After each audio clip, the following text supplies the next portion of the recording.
La transition. Tout le monde, bonjour. Bonjour, Cheikh Sali Bondoye, bonjour à tous. En tout cas, des spéculations. Chacun y va de son commentaire. Chacun y va de son commentaire, puisque la Guinée, c'est un pays de rumeurs et généralement, les rumeurs sont en tout cas fondées. On a vu aujourd'hui que la chaîne de solidarité est en train de s'accroître par rapport à la marche du FNDC projetée d'abord le 28 et le 4 août sur l'étendue du territoire national. Oui. Il y a quand même justement l'itinéraire qui a été dévoilé par le comité d'organisation de cette marche-là. Et donc, depuis avant-hier, d'ailleurs, on apprend que Mohamed Biavogi pourrait regagner Conakry. Alors, est-ce qu'il n'est pas encore arrivé ou est-ce qu'il arrivera? En tout cas, cette semaine ne passera pas selon les sources dignes de foi auprès du palais de la Colombe. Oui. Que cette semaine ne passera pas sans que Mohamed Biavogi, en tout cas, ne regagne Conakry. En tout cas, certains l'ont annoncé pour demain. Exactement. Donc, qu'il serait de retour demain. Et si on fait le calcul, c'est qu'aujourd'hui, on a donné 10 jours à Biavogi d'aller bien. Oui, je ne sais pas si c'est parce que les gens ont calculé les 10 jours. Parce que si on calcule les 10 jours, ça va tomber sur le mercredi demain. Exactement. Il a quitté un samedi, samedi passé, et puis mercredi, ça fera les 10 jours. Donc, comme je l'ai dit, est-ce qu'il est arrivé ou est-ce qu'il arrivera demain? En tout cas, cette semaine, probable, Mohamed Biavogi sera à Conakry. Il y a plusieurs raisons qui spéculent autour de son retour. Oui. Il y a que, certainement, oui, on a vu la nomination de Dr Berra Goumou qui a aussi suscité de la tollée. Oui.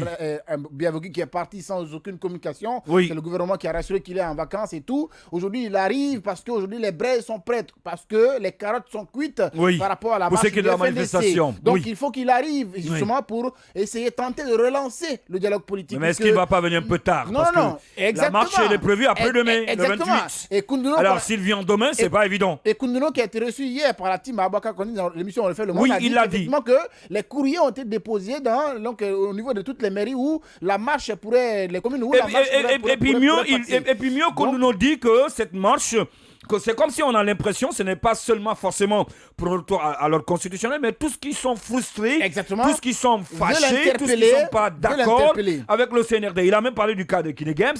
Alors tout ceci là peuvent venir s'ajouter à eux pour démarcher. Alors ça sera un fourre-tout. Donc voici entre autres les tâches qui attendent le Premier ministre si toutefois il rentrait à Conakry et qu'il tentait justement de relancer ce cadre de dialogue politique. Donc en tout cas, moi je pense qu'il n'est jamais trop tard pour mieux faire, parce que la première marche qui a été reportée, c'était à 48 heures si j'ai bonne mémoire. Aujourd'hui, s'il arrive demain, peut-être avec sa stratégie, peut-être avec... C'est pas évident, c'est pas évident, Tomou Traoré. Non, ce n'est pas du tout, c'est pas évident, c'est pas évident. Faut jamais rien exclure. Non, c'est pas évident, c'est pas évident à 24 heures. Parce qu'on a écouté aussi Ibrahima Diallo sur les antennes de nos confrères de Film FM qui disait hier que rien ne pourra empêcher cette... Je suis d'accord avec vous, mais on est en politique, il ne faut jamais rien exclure. Donc, je dis encore une fois que Biavogi arrive à Conakry, il va rentrer cette semaine probablement pour tenter de déjouer, en tout cas, pour tenter de dissuader le FNDC qui, en tout cas, compte manifester. Et on sait que ça sera peut-être la première démonstration de force du FNDC, puisque le FNDC